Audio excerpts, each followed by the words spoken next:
ஊடக நண்பர்களுக்கும் பத்திரிகை நண்பர்களுக்கும் எனது அன்பான வணக்கம். இதுவரை உங்களை எல்லாம் சந்திக்கிற போது மகிழ்ச்சியோடு சந்தித்தேன். ஆனால் இன்றைக்கு மன வருத்தத்தோடு உங்களை சந்திக்கிற ஒரு நிலைமை ஏற்பட்டுவிட்டது. தேர்தலுக்கு பிறகு அனைத்து இந்திய அண்ணா திராவிட முன்னேற்றக் கழகத்தில் அடுத்தடுத்து நடக்கும் பல நிகழ்வுகள் எனக்கு மனவேதனையை உண்டாக்கியது. நடந்த சம்பவங்கள், நடக்கும் சம்பவங்கள், அதாவது எதுவுமே திருப்தி அளிப்பதாக இல்லை. மாறாக கவலை அளிப்பதாகத்தான் இருக்கிறது. பொன்மனச்செம்மல் புரட்சி தலைவர் எம்ஜிஆர் அவர்களும் புரட்சி தலைவி அம்மா அவர்களும் இந்த இயக்கத்தை எப்படி உருவாக்கினார்கள், எப்படி காத்தார்கள், எப்படி வளர்த்தார்கள் என்பதெல்லாம் இந்த நாடே அறியும். பொன்மனச்செம்மல் புரட்சி தலைவர் எம்ஜிஆர் அவர்கள் உருவாக்கிய இந்த இயக்கம் புரட்சி தலைவி அம்மா அவர்களால் காப்பாற்றப்பட்ட இந்த இயக்கம் இன்றைக்கு பலகீனமாகிவிட்டதே என்ற அந்த கவலை என்னை போன்றவர்களுக்கு மட்டுமல்ல, லட்சோப லட்ச தொண்டர்களுக்கும் இருப்பதை நான் உணர்கிறேன். அதாவது கட்சி பலகீனப்பட்டு கொண்டே போகிறது. அதை பலப்படுத்த வேண்டும் என்ற எண்ணம் கட்சியில் இன்றைக்கு இருக்கிற தலைவர்களுக்கு, முக்கிய நிர்வாகிகளுக்கு இருக்க வேண்டும். ஆனால் இந்த இயக்கத்தில் ஒரு பிரச்சனை என்னவென்று சொன்னால்,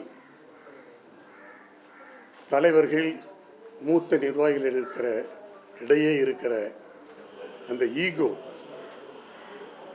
கட்சியினுடைய வளர்ச்சியை, அதாவது ஸ்பீடு பிரேக்கர் மாதிரி தடுத்து வருகிறது என்பதை நான் உணராமல் இல்லை. கட்சி பலப்படுத்தப்பட வேண்டும், கட்சி வளர்க்கப்பட வேண்டும் என்ற அந்த எண்ணம் இருந்தாலொழிய இந்த கட்சியை அரசியலிலே காப்பாற்றுவது மிகவும் கஷ்டமாக போய்விடும். புரட்சித் தலைவி அம்மா அவர்கள் சொன்னதைப் போல, எனக்கு பின்னாலும் 100 ஆண்டுகள் இந்த இயக்கமும் ஆட்சியும் இருக்கும் என்று சூளுரைத்ததை கழகத்துடைய முக்கிய தலைவர்கள், நிர்வாகிகள் உணர்ந்திருந்தால் இந்த நிலைமை அவர்கள் இந்த இயக்கத்திற்கு ஏற்பட்டிருக்காது. இந்த இயக்கத்தை பொறுத்தவரையிலே என்னுடைய அனுபவத்திலே நான் ஒரு குறையாக காண்பது என்னவென்று சொன்னால், அதாவது lack of collective decision, lack of healthy discussion. அதாவது தலைவர்கள் ஒன்றுபட்டு உட்கார்ந்து கலந்து பேசி ஒரு முடிவை எடுத்தால் இந்த கட்சியினுடைய வளர்ச்சிக்கு நன்றாக இருக்கும். ஆனால் அதை ஏன் செய்ய தவறிவிட்டார்கள் என்றுதான் என்னை போன்றவர்கள் எண்ணி வேதனைப்படுகிறார்கள். புரட்சி தலைவர் எம்ஜிஆர் அவர்களும் புரட்சி தலைவி அம்மா அவர்களும் எப்படி இந்த இயக்கத்தை காப்பாற்றி வந்தார்கள் என்பதை அனைத்து இப்பொழுது இருக்கிற மேல்மட்ட தலைவர்கள் எண்ணி பார்க்க வேண்டும் என்று இப்பொழுதும் நான் கேட்டுக்கொள்கிறேன். என்னை பொறுத்தவரையில் எனக்கு பொன்மனச்செம்மல் புரட்சித் தலைவர் எம்ஜிஆர் அவர்களும் புரட்சித் தலைவர் அம்மா அவர்களும் எனக்கு பல்வேறு வாய்ப்புகளை தந்து அழகு பார்த்தார்கள். 22 என்றில் இந்த இயக்கம் தொடங்கிய காலத்திலிருந்து நான் புரட்சித் தலைவர் எம்ஜிஆர் அவர்களோடு பயணித்தவர். அவருடைய மறைவுக்கு பிறகு புரட்சித் தலைவர் அம்மா அவர்களோடு பயணித்தவர்.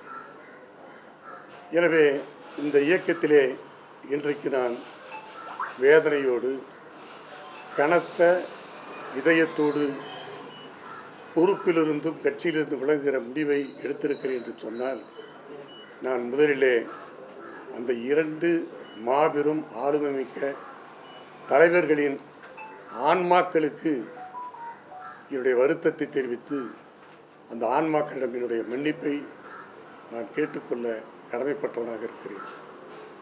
எனவே இனியும் என்னுடைய விலகலுக்கு பிறகாவது இந்த இயக்கத்தை கட்டிக்காக்க வேண்டும். காரணம், இந்த இயக்கம் நிச்சயமாக தமிழக அரசியலிலே நிலையாக இருக்க வேண்டும். அதுதான் தமிழ்நாட்டிற்கு நல்லது. இந்த இயக்கம் இருந்தால்தான் தமிழ்நாட்டு மக்களுக்கு பாதுகாப்பு. தமிழ்நாட்டுடைய வளர்ச்சிக்கும் எதிர்க்கட்சியாக இருந்தாலும் ஆளுங்கட்சியாக இருந்தாலும் அனைத்து இந்திய அண்ணா திராவிட முன்னேற்ற கழகத்தினுடைய பங்கு மிக மிக முக்கியம் என்பதை மக்கள் அறிந்திருக்கிறார்கள். எனவே அந்த வகையில் எனது இந்த விலகலுக்கு பிறகாவது கட்சியிலே இருக்கிற முக்கிய பொறுப்பிலே இருக்கிற பொதுச் செயலாளர் அவர்கள், மற்ற தலைமை கழக நிர்வாகிகள், தலைமை கழக செயலாளர்கள், மூத்த நிர்வாகிகள் எல்லாம் இனிமேலாவது தங்களுக்கு இருக்கிற அந்த ஈகோவை மறந்து தாங்கள் செய்ய தவறிய அந்த குறைபாடுகளை எல்லாம் நீக்கி இந்த இயக்கத்தை காப்பாற்ற வேண்டும், வளர்க்க வேண்டும் என்றுதான் இந்த நிலையில் கூட நான் அவர்களுக்கு என்னுடைய அன்பான வேண்டுகோளை விடுக்க கடமைப்பட்டவனாக இருக்கிறேன். இது நடக்க வேண்டும், இது நல்லதாக இருக்கும், இது கட்சிக்கும் நல்லது, நாட்டுக்கும் நல்லது. மக்களும் மிக கவலையாக இருக்கிறார்கள். பொன்மனச்செம்மல் புரட்சித் தலைவர் எம்ஜிஆர் அவர்களால் மக்கள் இயக்கமாக துவக்கப்பட்ட இந்த கட்சி மக்களிடமிருந்து விலகுகிறதோ என்ற அந்த ஒரு அச்சம், ஐயப்பாடு மக்களிடம் இருக்கிறதையும் நான் உணர்கிறேன். தொண்டர்கள் அதாவது தாயற்ற பிள்ளையாக இன்றைக்கு தவித்துக் கொண்டிருக்கிறார்கள். எனவே கழகத்திலே முக்கிய பொறுப்பில் இருக்கிற நிர்வாகிகள் இதை உணர்ந்து இந்த இயக்கத்தை காப்பாற்ற வேண்டும் என்பதுதான் என்னுடைய வேண்டுகோளாக அவர்களுக்கு வைக்க விரும்புகிறேன்.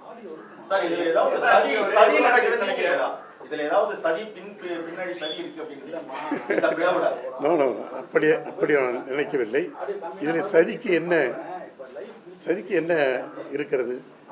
சதி ஒன்றுமில்லை. சதி என்பதற்கு, அதாவது எங்களுடைய இயக்கத்தை பொறுத்தவரையில் எங்களுக்குள் ஒற்றுமை இருந்தால் போதும். அப்படி ஒற்றுமை இருந்தால் வெளியிலிருந்து எந்த சதி வந்தாலும் அதை எதிர்கொள்ளுகிற ஆற்றல் படைத்தவர்கள் தான் கழகத்துடைய நிர்வாகிகள், கழகத்துடைய தொண்டர்கள். எனவே சதி என்பதை நான் ஏற்க மாட்டேன். சதி எதுவும் நிச்சயமாக இல்லை. எம்ஜிஆர் காலத்திலிருந்து இருந்த ஒரு மூத்த நிர்வாகி நீங்க. செம்மலை அப்படின்னாவே அதிமுகவில் அனைத்தும் அறிந்தவர்கள் தான். அந்த வகையில் இந்த மாதிரி இக்கட்டான நிலைமையில உங்ககிட்ட கலந்தாலோசித்தாங்களா? இதை பத்தி பேசினாங்களா? அதை பத்தி சொல்லுங்க. எனது ஆலோசனை பெறுகிற அளவுக்கு நான் என்ன பெரிய ஆளா? அப்படி நான் நினைக்கவில்லை. என்னிடம் யாரும் ஆலோசனை கேட்கவில்லை. அப்படி ஆலோசனை சொல்லுகிற அளவுக்கு நான் ஒரு பெரியவனாக என்னை காட்டிக்கொள்ள விரும்பவில்லை. இந்த இயக்கம் நன்றாக இருக்க வேண்டும். இந்த இயக்கத்திலே பணியாற்றி கொண்டிருக்கிற மூத்த நிர்வாகிகள் கலந்து பேசி ஆலோசனை செய்து ஒரு நல்ல முடிவை எடுத்து இந்த இயக்கத்தை காப்பாற்ற வேண்டும். அதுதான் என்னுடைய விருப்பம். அதிமுக ஒருங்கிணைக்கணும் அப்படின்னு சொல்லிட்டு சசிகலா, பன்னீர்செல்வம் இப்படி பல பேர் கருத்துக்களை சொல்லிட்டு இருக்காங்க. ஒரு மூத்த நிர்வாகி அதாவது அப்படிங்கிற அடிப்படையில உங்க கருத்து ஏன் அதை இப்பொழுது நான் என்ன நினைக்கிறேன் என்று சொன்னால், போனது போக எஞ்சியுள்ளதாவது மிஞ்சுமா என்று எண்ணியிருக்கிற நேரத்தில் அதற்கும் பஞ்சம் ஏற்பட்டு விட்டது என்பதுதான் என்னுடைய வேதனை. எனவே இனியாவது இயக்கத்திலிருந்து யாரையும் நீக்குவதோ அல்லது மற்றவர்களை ஒதுக்குவதோ அந்த நடவடிக்கை எடுக்காமல் எல்லோரும் ஒற்றுமையாக இருந்து இந்த இயக்கத்தை, கழகத்தை காப்பாற்ற வேண்டும் என்பதுதான் என்னுடைய விருப்பம். சார், அப்பயே நீங்க ஓபிஎஸ் சசிகலா இவங்களை நீக்கினப்ப அவங்களை சேர்த்துறதுக்கு நீங்க குரல் கொடுக்கல. அதாவது கட்சி வளர்ச்சிக்கு, கட்சியினுடைய